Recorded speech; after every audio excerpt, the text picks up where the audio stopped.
కార్యకర్తలే కాంగ్రెస్ పార్టీకి పట్టుకొమ్మలని, కాంగ్రెస్ పార్టీ ద్వారానే రాష్ట్రం అభివృద్ధి చెందుతోందని కాంగ్రెస్ పార్టీ జిల్లా అధ్యక్షులు ఆంజనేయులు అన్నారు. మెదక్ జిల్లా వెల్దుర్తి మండల కేంద్రంలో సోమవారం పార్టీ సంస్థాగత ఎన్నికల్లో భాగంగా పార్టీ ముఖ్య కార్యకర్తల సమావేశం ఏర్పాటు చేశారు.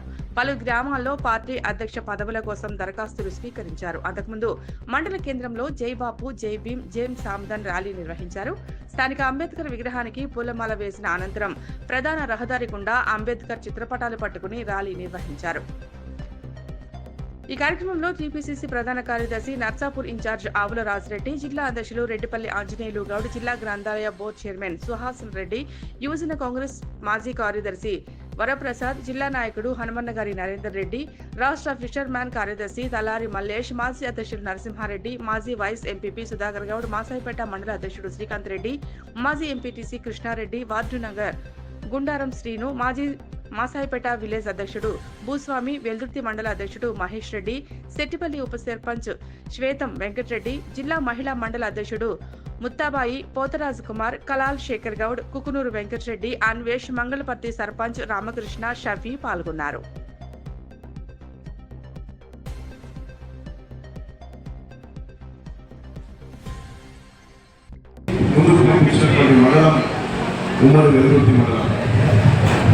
కాంగ్రెస్ పార్టీ అభిమానుల కొరత లేదు.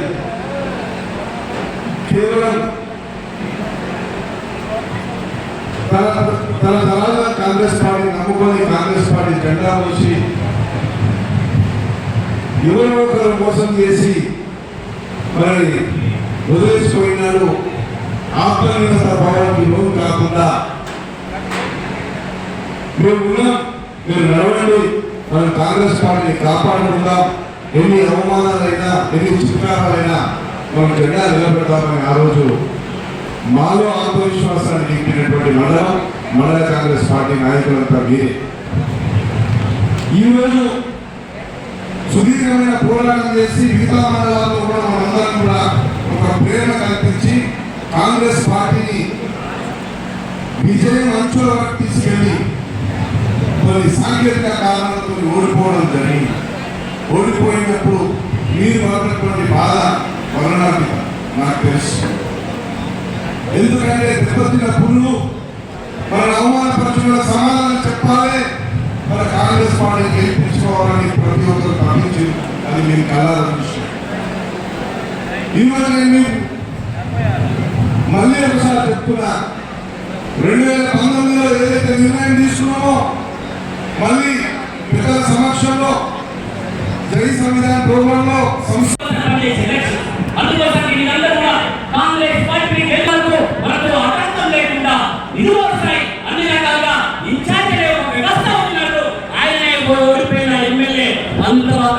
కాంగ్రెస్ పార్టీ మన కార్యకర్తలుగా ప్రకటించినంట మనకు ఎమ్మెల్యే ఉన్నట్టే లెక్క. మనకు అసలు మన పార్టీ అభ్యర్థిగా మనకు ఎమ్మెల్యే ఉంటాడు. తదుపరి మన అదే కార్యక్రమాల మీద ప్రణాళికతో ముందు కూడా విజయం సాధించే వరకు ఎవరు కూడా ఎన్నికలు వేయదని చేతులు జోడించి నమస్కరిస్తూ మనం టీఆర్ఎస్ ను ఇక్కడ బీజేపీ అయితే లేనే లేదని టీఆర్ఎస్ ను గట్టిగా ఎదుర్కోవాల్సిన అవసరం ఉంది. అక్కడ కూడా ఉంటారు, కానీ కాకపోతే చాలా ప్రమాదం ఏర్పడుతుంది. ఈ రోజు కొంతమంది అక్కడక్కడ జై భారత్ మాతాకి జై అంట. నేను అదే ఇక్కడ ఫస్ట్ వస్తే నేను ఇంకా భారత్ మాతాకి జై అంట, నేను జై శ్రీరామ్ అంట. కానీ ముస్లిం పిల్లలను చాలా జాగ్రత్తగా కనిపెట్టు. కాంగ్రెస్ పార్టీ పట్ల వారికి మనం చేసే కార్యక్రమాలు అయితే మన పార్టీ గురించి అయితే చెప్పాల్సిన అవసరం ఉంది, చెప్పాల్సిన సమయం ఉంది. అందుకోసానికి పార్టీని ఇబ్బందులు పడకుండా మనం కాపాడుకోవాల్సిన అవసరం బాధ్యత మనకు ఉంది కనుక మీరందరూ కంగనా బదులై కాంగ్రెస్ పార్టీ కోసాన్ని పనిచేయాలని మనస్ఫూర్తిగా మీకందరికీ కృతజ్ఞతలు నమస్కారాలు తెలియజేసుకుంటూ ముగిస్తున్నాను. జై హింద్, జై కాంగ్రెస్, కాంగ్రెస్ పార్టీ. అందరికీ పేరుపైన ఈ సభకు చెప్పి ఉదాహరణ తీశాను. అప్లికేషన్ రాష్ట్రంలో 5 నిమిషాలు కాన్సన్ట్రేషన్ చేసి అలా ఇంకా మీరు కూర్చున్నారు కదా, ఇటు కూర్చొని కూర్చోట మీటింగ్ అయిపోయిన ముఖ్యం. ఎందుకు రాహుల్ గాంధీ గారు దేశవ్యాప్తంగా సమాజంలో కార్యక్రమాన్ని మరి గ్రామ స్థాయిలో తీసుకోవడానికి ప్రయత్నం చేస్తున్నారు అనేది మనం ముందుగా అర్థం చేసుకోవాల్సిన అవసరం. బీజేపీ ఎంత ప్రమాదకరమైన పార్టీ అంటే లేదాన్ని ఉన్నట్టుగా వాళ్ళే ఒక ఒక శూన్యంలో ఒక సమస్యను సృష్టిస్తారు. శూన్యంలో అంటే ఇక్కడ ఏం లేదంటే ఒక సమస్యను వాళ్ళే సృష్టిస్తారు. ఆ సమస్య అవతల వాళ్ళు ఏమంటే క్రియేట్ అయిందని వాళ్ళే ప్రచారం చేస్తారు.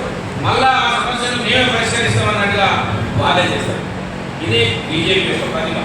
నేను చిన్న ఉదాహరణ 2014 ఎన్నికల సమయంలో వాళ్ళు ఏం ప్రచారం చేశారు, నరేంద్ర మోడీ ఏం ప్రచారం చేశారు, రాహుల్ గాంధీ గారి అకౌంట్లో స్విస్ బ్యాంక్లో ఎన్ని పైసలు ఉన్నాయి, సోనియా గాంధీ గారి అకౌంట్లో స్విస్ బ్యాంక్లో ఎన్ని పైసలు ఉన్నాయి, మన చిదంబరం అకౌంట్లో ఎన్ని పైసలు ఉన్నాయి అని మొత్తం కాంగ్రెస్ నాయకులు అందరి లిస్టు ఒక 10-15 మంది, ఒక 40 మందో 50 మందో లిస్టు తయారు చేసి ఒక్కొక్కరి అకౌంట్లో ఎన్ని వేల కోట్లు, ఎన్ని లక్షల కోట్లు ఉన్నాయని అది సోషల్ మీడియాలో సర్క్యులేట్ చేసి, అంటే ప్రజలు ఎవరికి ఒక తెలియని అంశం, ప్రజలు అసలు వాస్తవం కాని అంశం, అసలు ఎవరికి అకౌంట్లు లేనటువంటి వ్యక్తులకు సంబంధించి ఒక లిస్టును వాళ్ళే క్రియేట్ చేసి మొత్తం కాంగ్రెస్ వాళ్ళు ఇన్ని రకాలుగా అవినీతి చేసి సంపాదించడానికి వాళ్ళే ప్రచారం చేసి ప్రజలను ఎంత దారుణంగా మోసం చేసినంటే అధికారం వచ్చి ఈరోజు 11 సంవత్సరాలు అయినా స్విస్ బ్యాంకుల నిజంగా ఎవరికైనా అకౌంట్ ఉంటుంటే